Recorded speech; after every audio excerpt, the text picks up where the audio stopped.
So do you want to go to the arcade or whatever? Well, I don't have any quarters. I do. Welcome to MsMojo, and today we're looking at the best alternate movie endings that were seriously considered, and in some cases shot, but the filmmakers ultimately went in another direction. Beware of spoilers.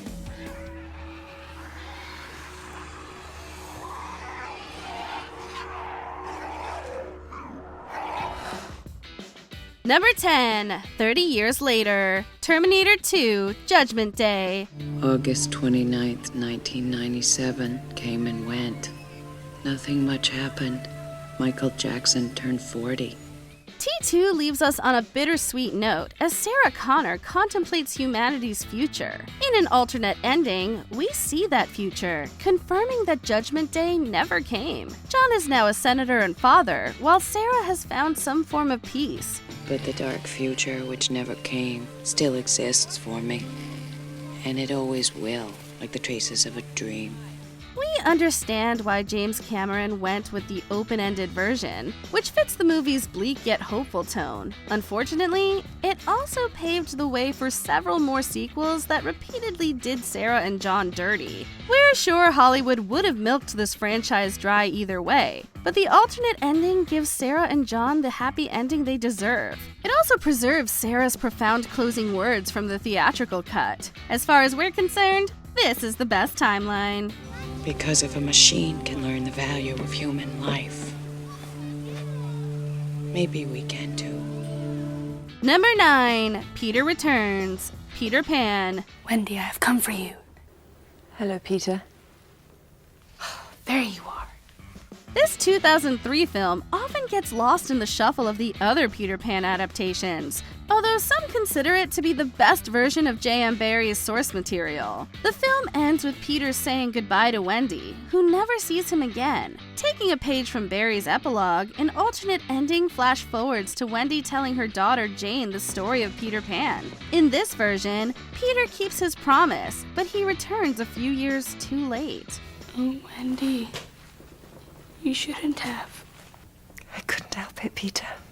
Although initially devastated to see Wendy grown up, Peter's heart soars when he learns Jane is ready for a new adventure. While the scene was seemingly never scored with the effects incomplete, this ending would have left the audience on an emotional high. I'll be back soon, Mama. With stories. Number 8, more depth for Dixon, Rocky Balboa.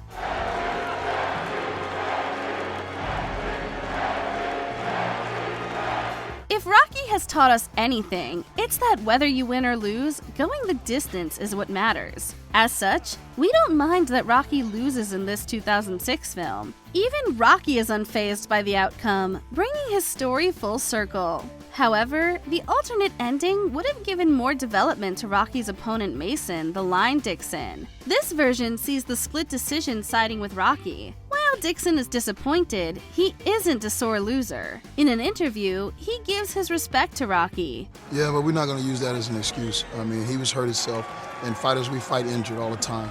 I take my hat off to him. He fought his fight tonight. At the same time, Dixon takes pride in knowing he put up a good fight. Both versions provide triumphant endings for Rocky, with the theatrical cut admittedly being more realistic. But we do miss this humble moment from Dixon. Yeah, nothing's over till it's over. Number 7, an even freakier fate, Freaks. How she got that way will never be known. The previews for this pre-code 1932 film proved so controversial that the studio wouldn't allow Freaks to be released in its entirety. Roughly 25 minutes were cut, including much of the ending. In the censored version, we learned that the so-called Freaks turned the deceitful Cleopatra into a human duck. The original 90-minute version would have shown more of the attack, which was supposedly too grotesque for viewers at the time. Hercules receives an equally grim ending, singing falsetto after losing his member. In the world of film restoration, this footage is considered by many to be the Holy Grail. Alas, all signs suggest the version test audiences saw is forever lost. Given how they reacted, maybe that's a blessing. But we'll always be curious. Don't run, Sue. Don't cry. I love you. Number 6. Back to the beginning. The butterfly effect.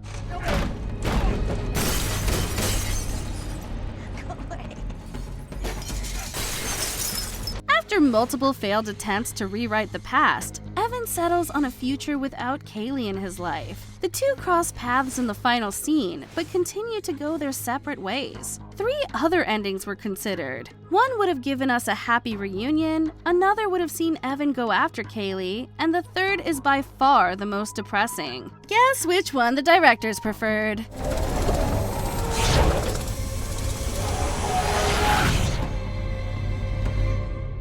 The ending that would be restored for the director's cut, Evan goes back to the moment his mother is about to give birth. From inside the womb, Evan ensures that he'll never be born, which will benefit his loved ones in the long run. It's unsettling, but definitely leaves more of an impression.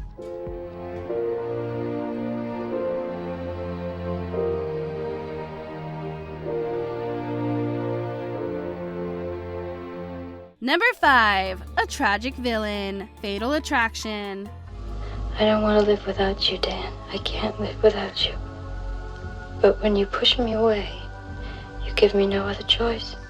Although Fatal Attraction was an immediate success, some critics felt the ending turned Alex Forrest into a cliché slasher villain. The original ending not only would have made Alex more complex, but sympathetic as well. Instead of breaking into the Gallagher house and being shot dead, Alex takes her own life. Finding Dan's fingerprints on the weapon, the police arrest him. Beth uncovers a cassette tape Alex left, which will likely exonerate Dan. The theatrical cut is more exciting, but the alternate ending cleverly tied several plot points together. What's more, this ending suggests that Alex wasn't a monster, but rather a woman overcome with mental health struggles. It's the ending Glenn Close preferred, although she acknowledged the new ending likely made the film a hit.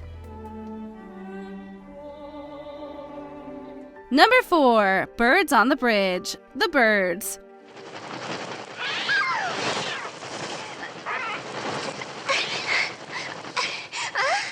If this masterpiece of suspense has one downside, it's the ending, or lack thereof. Surrounded by birds, our heroes get into the car, drive away, and that's it. We appreciate the ambiguity, but it basically amounts to nothing. The ending needed something extra, which we almost got. When screenwriter Evan Hunter saw the finished film, he was surprised that Alfred Hitchcock scrapped the scripted ending, which would have seen the characters drive through the remnants of Bodega Bay, narrowly escaping as the birds pursue them. Hitch also considered an ending where they return to San Francisco, only to find an army of birds perched on the Golden Gate Bridge. It would have made for an iconic image while still leaving the characters' fates up in the air. We've got to get her to a hospital. We can't, Mitch. There's no place we can go. To San Francisco. We'd never make it. We have to try. Number 3. Don't Feed the Plants. Little Shop of Horrors. There are some things you can get away with on stage that might not go over so well with moviegoers. Frank Oz and Howard Ashman learned this the hard way after millions were spent on the finale for Little Shop of Horrors. Like the stage version, the film ended with Audrey 2 devouring the leads and taking over the world, all set to the dementedly catchy Don't Feed the Plants. Off-Broadway, the curtain call at least gave audiences some closure. Rick Moranis and Ellen Greene don't take a bow in the movie, leaving the audience in disbelief and despair. A happier resolution was thus shot, although Little Shop purists have come to view the restored alternate ending as the final curtain.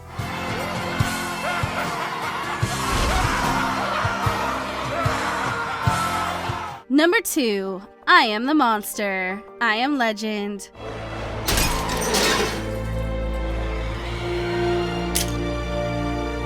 Will Smith's Robert Neville sacrifices himself in one version of I Am Legend, but survives in the other. Weirdly enough, the latter is the more downbeat ending. It's also more book accurate and effective than what moviegoers got in 2007. Rather than blowing himself up to save the cure, Neville realizes that the Darkseekers aren't merely senseless monsters. They're capable of love and even reasoning. Having kidnapped the alpha male's mate among numerous others, Neville is left to question who the real monster is. Sorry.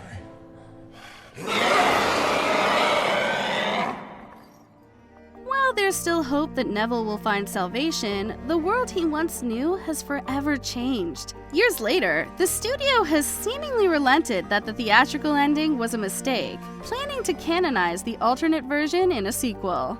Keep your radio on. Listen for our broadcasts. You are not alone. Before we continue, be sure to subscribe to our channel and ring the bell to get notified about our latest videos. You have the option to be notified for occasional videos or all of them. If you're on your phone, make sure you go into your settings and switch on notifications. Number 1. A Broken Heart, The Phantom of the Opera.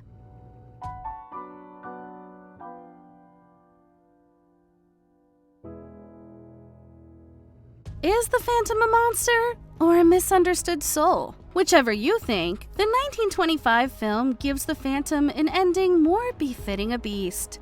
As Raoul shields Christine from harm, an angry mob hunts the Phantom down, killing him. The original felt closer to the source material, which lacks a climactic chase. Initially, the Phantom, or Eric, realizes what he's done to the woman he claims to love. Releasing Christine, Eric retreats to his organ. The mob arrives, only to find that Eric has died from a broken heart. It solidifies Eric as a tragic figure, but test audiences wanted something more exciting and less emotionally nuanced. So, the studio continually reworked the ending until Eric was left without redemption.